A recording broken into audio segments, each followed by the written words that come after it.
Today, we're going to be jumping into crypto lending and really kind of what it could be for the cryptocurrency space and kind of how it could affect you and how you're handling your whole idea of your crypto investments and maybe where that's going to go.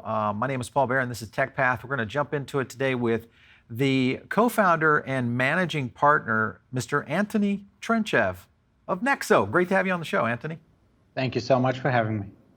Excellent. Let's jump into it quickly here. I want to learn, I've been studying on Nexo for weeks, and I feel like I really understand what you guys are doing, but I want to get your view of kind of what is the mission of Nexo? What is your plan to kind of uncover the whole idea of crypto lending and how it's going to work? Paul, if it took you weeks to figure out what we're doing, we either are failing with our mission to keep everything simple, straightforward, and for everyone to grasp. But I'm sure you were exaggerating when you said a few weeks. But what is Nexo all about? We are a digital assets institution that provides banking services for the blockchain space, and increasingly even beyond that, as everything becomes crypto and everything comes on crypto. So we are growing in response to that. Our bread and butter, the two main products for which we are famous, are the crypto-backed loans. This is the first thing that we kicked off, whereby you can take out a loan against your digital assets, and right. You don't have to sell them, and you keep the upside potential in a very tax-efficient way. This has been hugely popular, and out of its popularity, the need for us to grow organically and finance ourselves, we developed the earn interest product, whereby people can earn up to 12% on a variety of different assets, such as fiat currencies, stablecoins, and native cryptocurrencies like Bitcoin, ETH, etc., where you earn interest in kind. We are also working on a bunch of other exciting stuff. We recently launched our internal exchange, the Nexo MasterCard, which is hopefully coming to the US as well. We have it in Europe, so we're working now on having it in the US. A bunch of different things so that you can do all things crypto, this 360 degrees sort of service for all your financial needs, whether on the blockchain or beyond that. Yeah. Well, when I say spending a couple of weeks, when I look at a company, we dive into a little bit about, one, how does the platform work? What is the target audience? Also looking at some of the users, mostly on social media, kind of what they're saying about the product, where are they going with it? And I love what you guys are doing. I loved your Ask Me Anything last month, and definitely your blogs, which I think is a big thing in today's space, is understanding the communication layer has to be super open, especially in utilizing crypto, which I think you guys do a good job with really kind of communicating to your audience. So for sure, I wish more banks did this, in the sense of really overemphasizing that communication and that kind of that openness that some of the crypto lenders are doing, for sure. Let's jump into kind of the future of crypto lending. When you look at companies like, let's look at BlockFi. Someone like that, you guys are, I would say, very similar and somewhat competitive to them.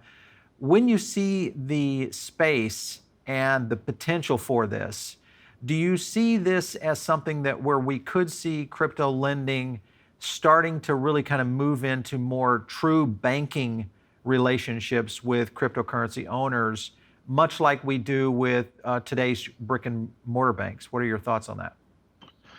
Well, like more traditional banking service, we have to define that. I would argue that we already are delivering banking services to the space. And yes, what we and some of the other companies, I don't necessarily like to talk about other companies, so I'm going to keep it, general. But there are major differences. Like we have very early on focused on the retail, because this was something that we're really, really good at, automating the process so that you have this self-service platform which works for hundreds and thousands of people. Right now we have 1.5 million registered users. So this is something that we had as background. How do we automate the processes? And then some of the other guys, they saw that this is actually not that simple, and they opted for a more institutional approach in the sense that they are, rather than giving like a few thousand loans, they were giving it to a few dozen people. So somewhat different offering, but we are all converging into the same, like we are now doing the same thing that we did for the retail. We're doing it for institutions as well, as they finally started coming in, because early on it was just a couple of institutional guys and everything else was retail. Right. The way I see the future really depends on what you figure out to be the most important thing. And for Nexo, for the retail, we want to be as inclusive as possible, which means that apart from know your customer checks and anti-money laundering procedures that we have in place, we don't care that much about who you are. I don't see us developing like FICO scoring and trying to figure out your credit worthiness. With Nexo, as soon as we know who you are and you got the collateral, you're good to go. Well, unless you're in a sanctioned country, but apart from that, we would onboard anyone. If you want to, when you say more traditional, if your understanding is underwriting the unsecured loans, which some of the guys have been doing on the institutional space now for the retail, this is something that I don't think is going to be very efficient, or you got to focus on a very tiny market or a particular jurisdiction. Otherwise, like right now, we are servicing 200 jurisdictions. If we have to do credit scoring everywhere, it's going to be near impossible.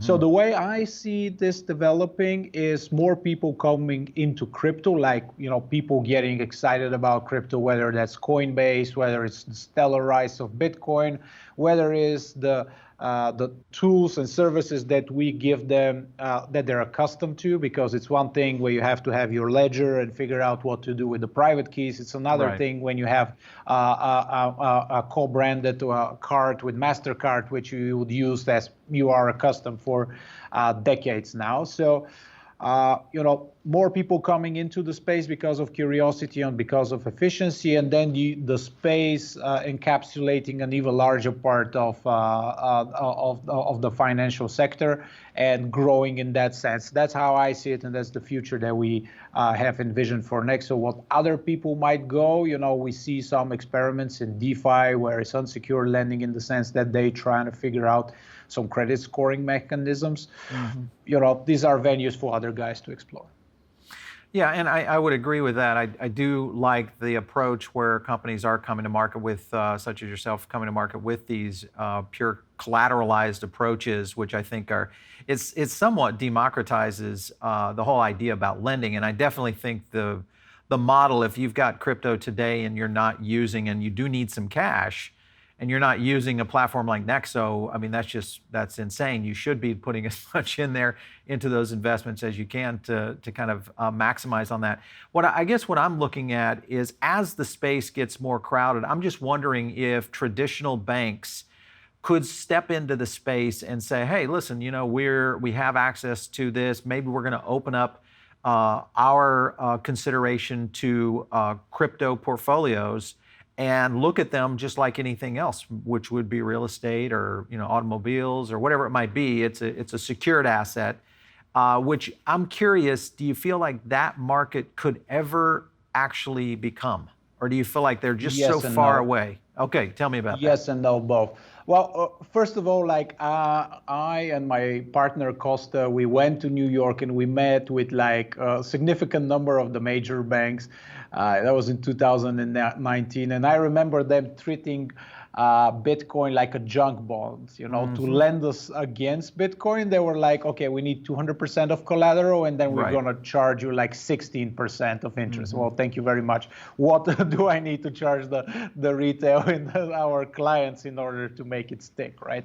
And this is changing. Like we saw announcements by Signature Bank, I think Silvergate out of California are trying to accept Bitcoin as collateral. The thing is about efficiency and meeting the needs of the clients, and banks traditionally don't do a hell of a job. Like before Nexo, we were involved as a team in another company which had a smaller credit score-based consumer lending. And it was like always the question that this business was started in 2007, and everyone was saying, oh, aren't the banks going to take this over as soon as they see how profitable it is? And like 14 years in, they still cannot issue a loan online, at least like in this part of the world. So they're not very good at this. There obviously are exceptions, and maybe in the States you have here and there under certain conditions you can take out a loan entirely online with a bank, but it's definitely not a given even for the traditional space. What I think banks are going to do, they're going to work with institutions and with lenders such as ourselves, whereby they would extend those credit lines for us to facilitate the business. But banks haven't been known to develop beautiful, simplistic apps that simply work. Like you take a look at the average bank app, and it looks like somebody wrote on Java in 1999, just before the dot-com bubble. Yeah. So I don't feel they will contribute a whole lot to the user experience and to the efficiency. Where they can be an asset would be tapping into that large pool of liquidity that they have by virtue of their banking licenses, access to cheap and abundant liquidity, and then help their clients actually generate something extra than your 1.00% on your Bank of America checking a savings account, right? Which is like doesn't even cover the official inflation. So there's potentially synergies there, but as you can see, I'm not very excited about the prospects of them making a sufficient product. That's why at Nexo we're working on a banking license in Europe, which we are hopefully close to, and we're also looking to acquire a minority stakeholding in a federally chartered bank in the United States, because we want to have their capabilities so that we can do what we do best, and this is provide a good experience for the customers. Right. Well, I think a banking license is going to, that essentially kind of bridges the gap. At that point, you're right. You're bringing in kind of this new fintech of what you guys are doing, and what is, as you just mentioned, kind of this access to somewhat unlimited capital, which could really get interesting, especially with the approach that you guys have taken toward crypto lending. So I like that. Let's go into the cryptocurrencies themselves, and what are your plans to kind of, I know you guys had a bit of an issue with the ETH wallet. You solved it. Talk to me a little bit about what happened. Is that something you see coming down the pipe as you look into more cryptocurrencies to be used as collateral for the future? Right. Well, the ETH problem wasn't Nexo specific. It was everybody's problem, right? Exactly. Because of the gas fees, and they were skyrocketing, and like the team is looking into alternative chains and how to reduce ultimately costs for us as enterprise, but more importantly to the customer. So we are always working on that. Now, from a business perspective, I want to have as many collateral options as possible. But first of all, we got to talk liquidity. Sure. And liquidity, of an asset class is very important, because you don't want to onboard a cryptocurrency which is not liquid enough, because then you have to impose restrictions on the amounts that people can withdraw, deposit, and manage that. And we don't like that. We want, once we onboard something, to have. I mean, I have no issue like with BTC. We can take all the BTC in the world, no problem, Sure. But with some of the smaller ones, we got to manage liquidity properly, and we have an amazing team doing that. Shout out to the team, the trading team, and the dev team here. But it's like, people also sometimes take a very simplistic view on liquidity. It's what they see on the 24-hour volume on CoinMarketCap or CoinGecko or whoever, right? And they think that's the real liquidity, and it's not, quite frankly. It's a lot of wash trading, it's market making. So we got to be certain that push comes to shove, we will be able to protect the other side of the business, which are the people that are earning interest, and we got to protect them at all times and make sure that we recover the principal. every now and then crypto prices drop precipitously. So it's not as simple as it is, just from the business point of it all. And then obviously it's about the engineers, resources, and if they're onboarding, I don't know, TorChain, they're not doing something else, and it's just like the day just has 24 hours. So right. We got to be mindful of where we develop our resources. Yeah. Okay, so dedicate rather than develop. Sorry. Well, and I think that's a great answer in the sense that you definitely have to look at the liquidity of the coins and just in general the market caps that are out there with crypto. Obviously, Bitcoin is kind of the currency of choice, but at some point, I think Ethereum, at least at the pace in which it's going, looks to be a very credible asset that looks like it's going to come very quickly into a position where it could be becoming a very unique holding for some crypto investors out there. With that being the case, do you see any kind of other altcoins that could ever even make it into a crypto lending platform? Apart from the other, we have I don't know, between 15 and 20 different. So obviously we have deemed all of them worthy. Not that the other ones are unworthy, but it's a process of onboarding. Sure. I personally am quite bullish on ETH. The Bitcoin maximalist is going to give me a hard time, but I have exchanged some Bitcoin for ETH.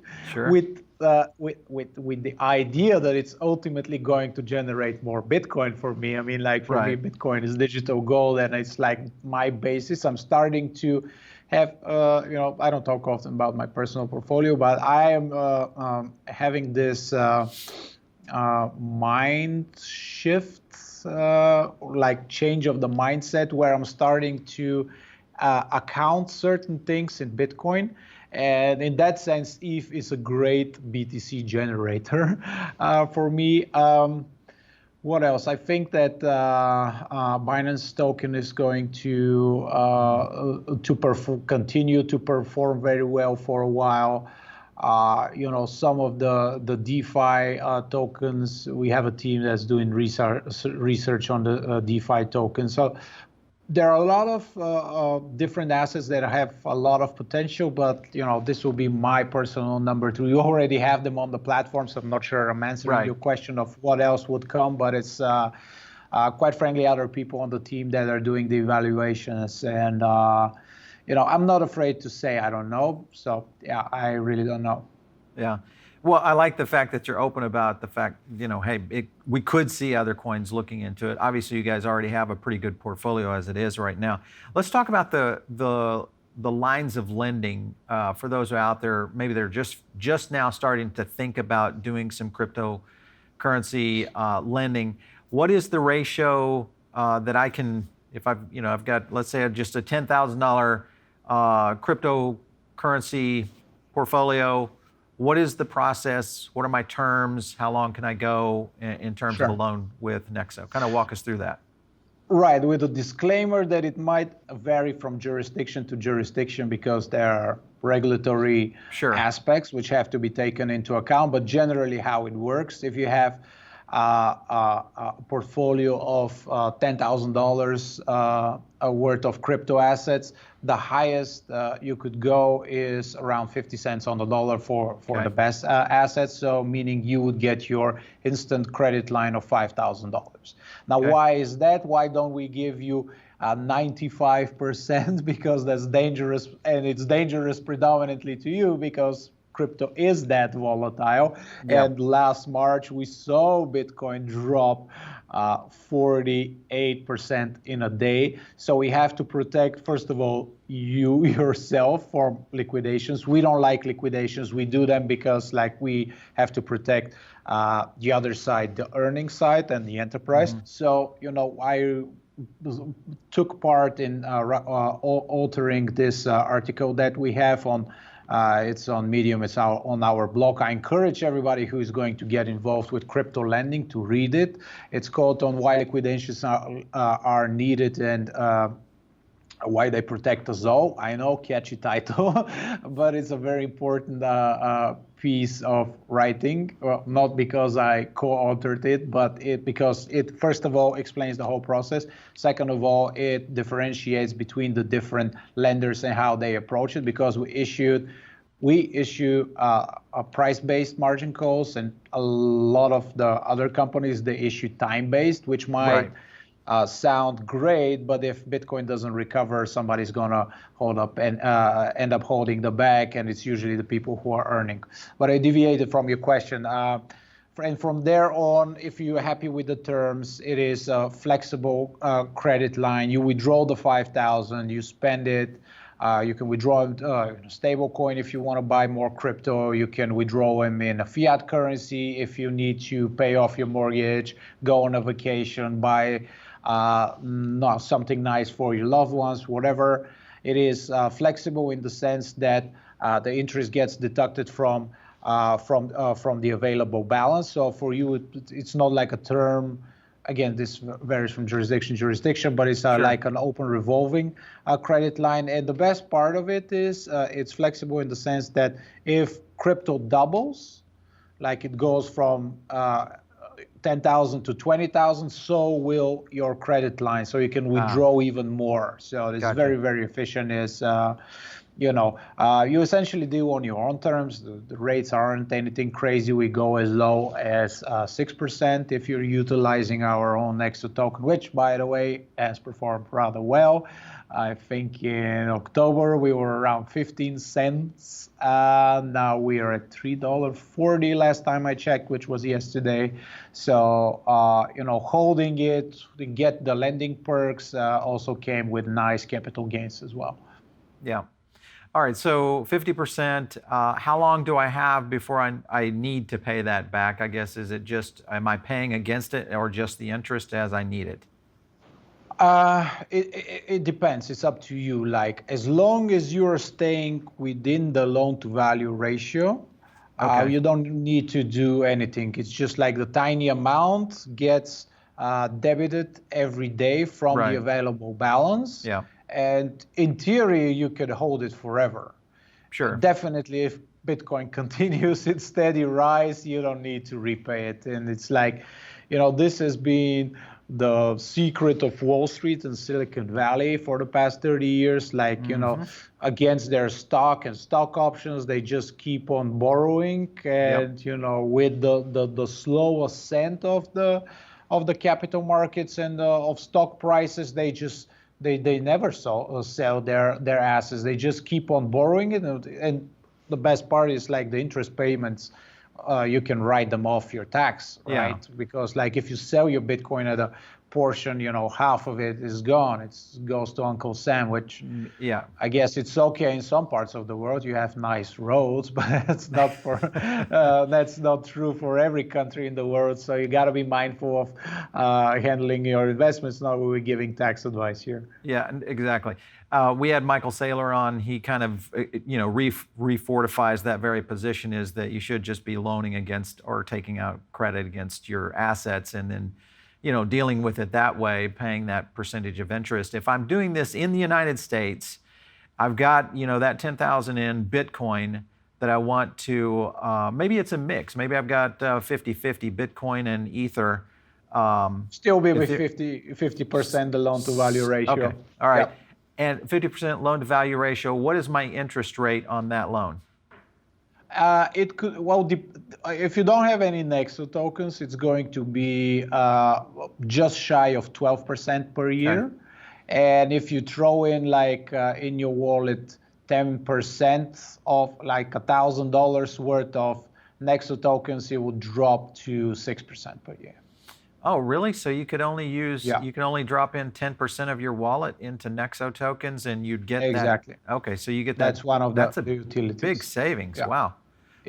Well, as I said, with the way the Nexo token has been performing, you would have probably around $30,000 if you did that a year ago from your 1,000 in right. Yeah, in the Nexo. Performance has been pretty impressive. Plus, with the utilities on the stablecoins, I saw that you're earning 12% Yep. And then Bitcoin, Ether, XRP, etc., Litecoin, in at 8% on earnings right now. Yep. So that's still a very respectable percentage in terms of It is. getting that. So that's, do you find, which side of the business seems to be the future? Do you feel like it's going to be someone that's going to park their crypto into Nexo, get that earnings in terms of the interest rates, or do you feel like the loan business could be your future in terms of growth down the road? I'm hoping both. So kind of just a blend. Yeah, ideally it will be both, but this is actually why we got delayed into entering the earned interest for Bitcoin, ETH, etc., because Right. we wanted to figure out a way what to do. And what did the competitors do? They took all that money and they put it into Grayscale. All right. Yeah, this was working out great for a while. But now that the Grayscale premium is gone, they got to figure out a way what else to do. And what they figure out to do is to lend it to hedge funds and other institutions in an unsecured manner, hoping that they will get their Bitcoin returned. And we never wanted to play either of these games because we think it's unsustainable. And the third thing they're doing is just like getting VC money and paying the customers. Is sort of marketing, customer acquisition type of expense, which we didn't like either, because I think that late in the bull cycle, we don't want to subject the company to that business model. So it took us a while until we figure out what to do, and we found ways to deploy market neutral trading strategies, anything from basis trading to, arbitrage between the different exchanges, market making, etc., whereby we think we can be earning for our clients enough interest so that we can sustain the current levels of interest rate. And you can already see the difference, like a lot of our competitors starting bringing down and putting limits into the amounts of Bitcoin that you can put up for the earned product. And it just ties back into the Grayscale premium disappearing, and they beginning to not be able to place even uncollateralized loans, because there's only that many people that have the demand and are of credit worthiness to get something that potentially could be gone, and it's irreversible, all the transactions on Bitcoin. Yeah, for sure. I definitely see that. Talk to me a little bit about your deal with Ledger Vault. How are you guys progressing on that? What's the potential future for what you're doing in terms of the insurance side of things?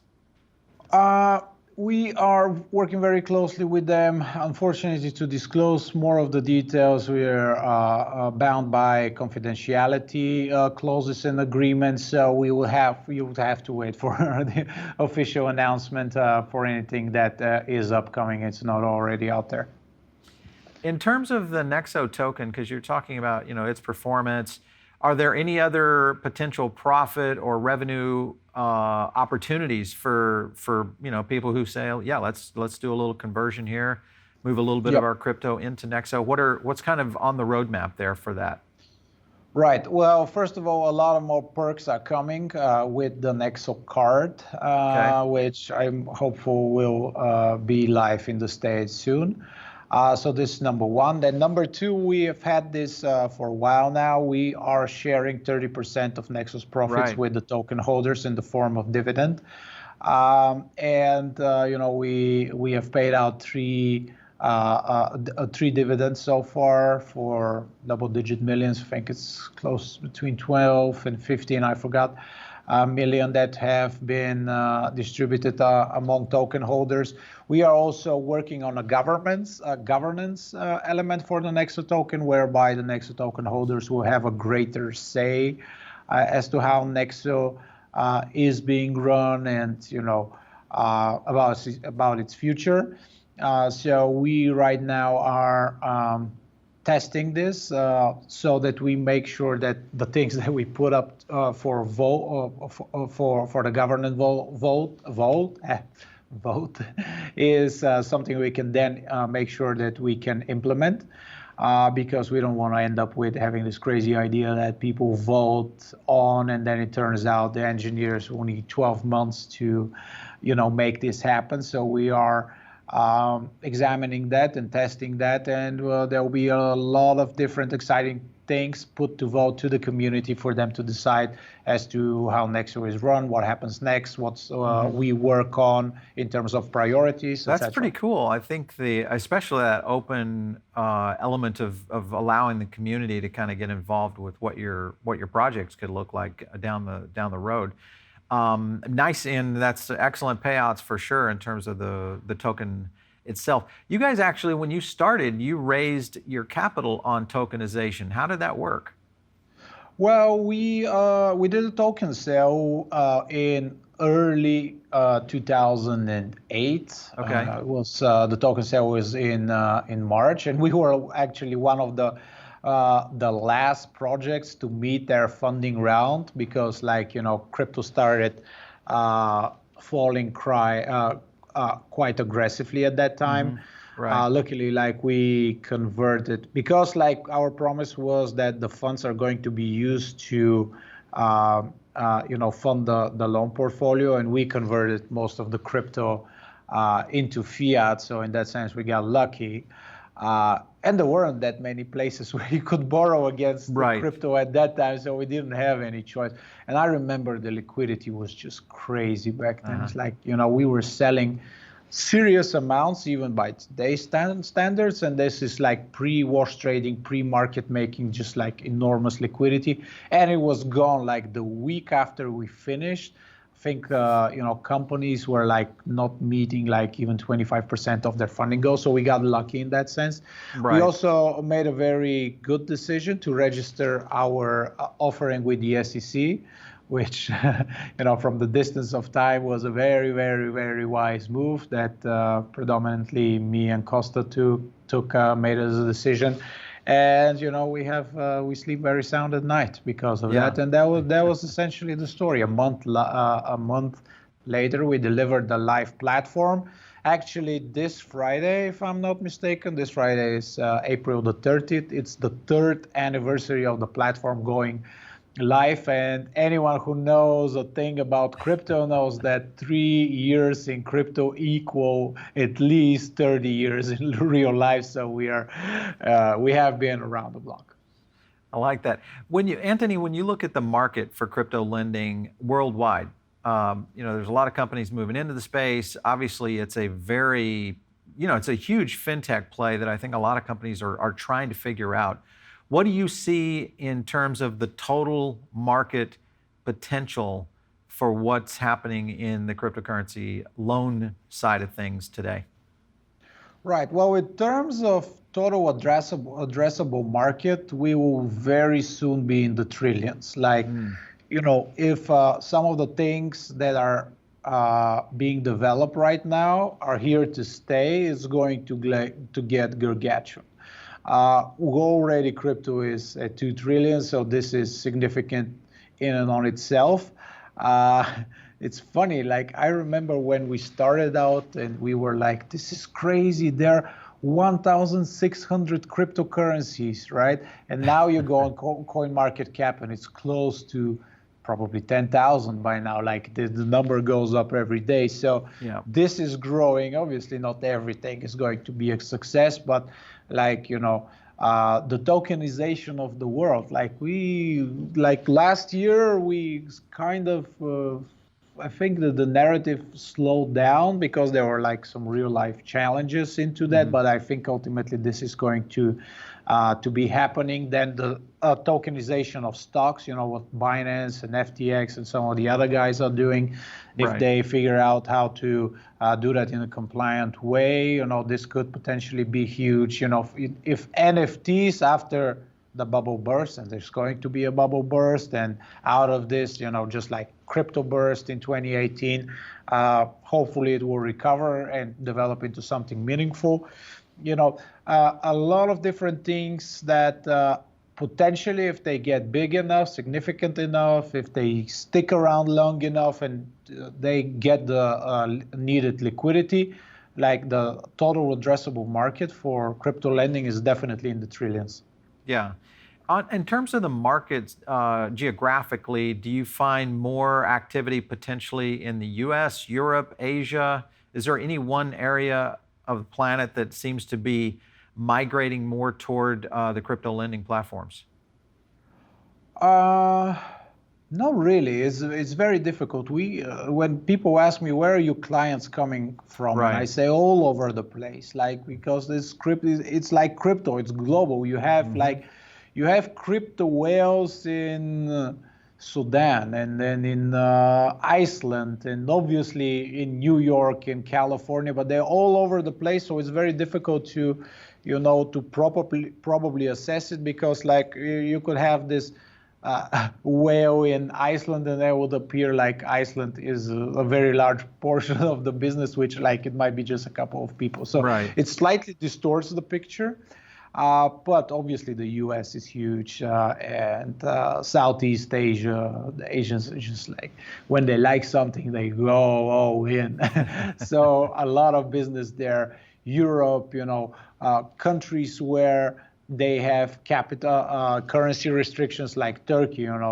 Turkey recently, like with the way the lira has been going, a lot of flows into crypto, to the point that the regulator there had to put up warnings and take some restrictive measures. We're sticking with Turkey, and Turkey wants its crypto, and we're going to help them with that, just like with India and their 34th ban of crypto the past 3 years. But it's really like it is a global thing.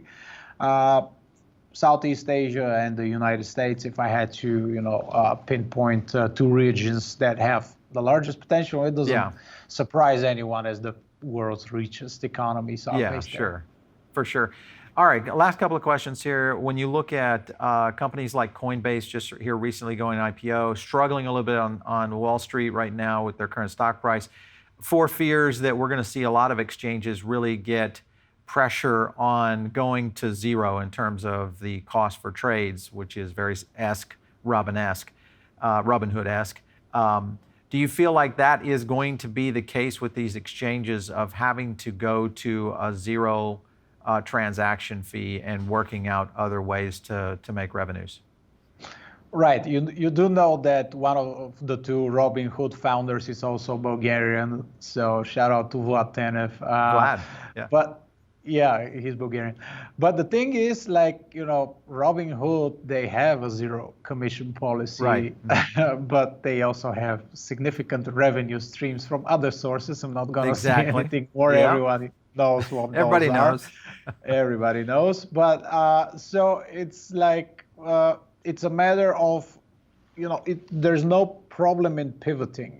There's the exchange business, and then maybe if you can figure out another way to generate revenue that could end up being even better for your valuation. The thing that people underestimate with Coinbase is the fact that they are the US's gateway from fiat to crypto. Like probably anyone who you talk in the United States, how did you buy your first Bitcoin? Most likely Coinbase, right? Yeah. So this is a serious competitive advantage and a first mover advantage, and they have great banking relationships and the fiat ramps, and this is something that is not as easily replicated as people might be thinking, because there is currently not even a challenger to that position, like Binance, for all their great trading volumes, etc. They're very far from being a gateway for Americans and the place where everyone makes the first step in crypto, right? Like, I don't see right now anyone on the horizon. So this could be potentially like Facebook, here to stay, and it's a social platform, and whoever comes in as a challenger, Instagram, just throw a few dozen billions at them, and they start being part of the solution rather than the problem. Or it could go the other way around. We had search engines pre-Google, but That's right. Yep. very few people remember their names apart from maybe, I don't know, Yahoo.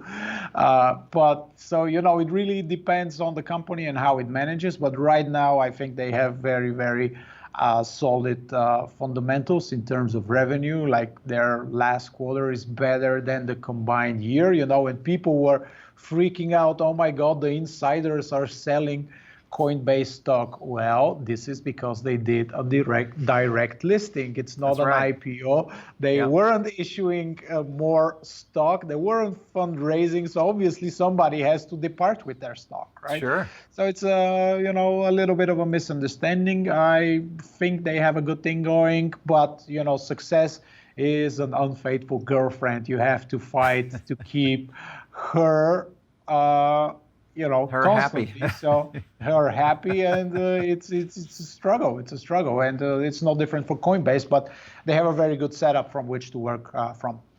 Yeah, I like, I wouldn't say necessarily that I'm pro Coinbase, but I definitely like their position. I do think they're going to have to, adjust and get their rates right, just with the existing, customers that they have that will eventually start looking at other potential platforms for acquiring new crypto, whether it's someone like a Gemini or even Binance. But I do think they're going to have to get a little bit more competitive in the space. Now, granted, to your point, their presence and the fact that they're publicly traded now and they've got enough recognition in the market space. You're right. First mover position is always one of the most powerful for sure. So. Definitely going strong there. When will you have the Nexo Card available in the U.S.? Any potential date here you can announce? Yeah, that's the thing with dates. When I announce them, it usually ends up firing back because of unknowns, and because we have to rely on other people and third-party providers. Yeah. So I'm hopeful by I'm not going to say by when, but this definitely summer, this year. This year. I'm hopeful it's going to be this year. Yeah. I think when you get that, when the Nexo Card comes out, because everybody's kind of waiting on that. Coinbase is waiting on their card. I mean, there's so many people that I think when this hits, it really is going to make a lot of people that have been concerned about the fiat to crypto exchange combination. It's just going to disappear into the gray matter, and this is going to become kind of a new feature that will explode the crypto universe for sure. So good luck to what you guys are doing over there. You guys are definitely on top of it. Love what Nexo is up to. We want to get you back on the show as things start to evolve for you. Absolutely. And kind of see where you guys are going. So thanks for stopping in today. Thank you so much, Paul. Have a good one. You bet. All right, so you guys are listening in over on the podcast. As you can see, we kind of dive into a lot of detail around some of these interviews with CEOs, founders. We do have other big founders coming up. We're going to be talking to one of the founders at Algorand, which is a coin that was based here in the US and out of MIT. So you don't want to miss that episode. Make sure and subscribe and leave us a rating. If you have an idea for a show, shoot us an email to producer@reverendnetworks.com. And you can always hit us up on Twitter, me at Paul Barron or at TechPathTV. Either one of those are great. And if you're catching us on YouTube, subscribe right now. Give us a great rating.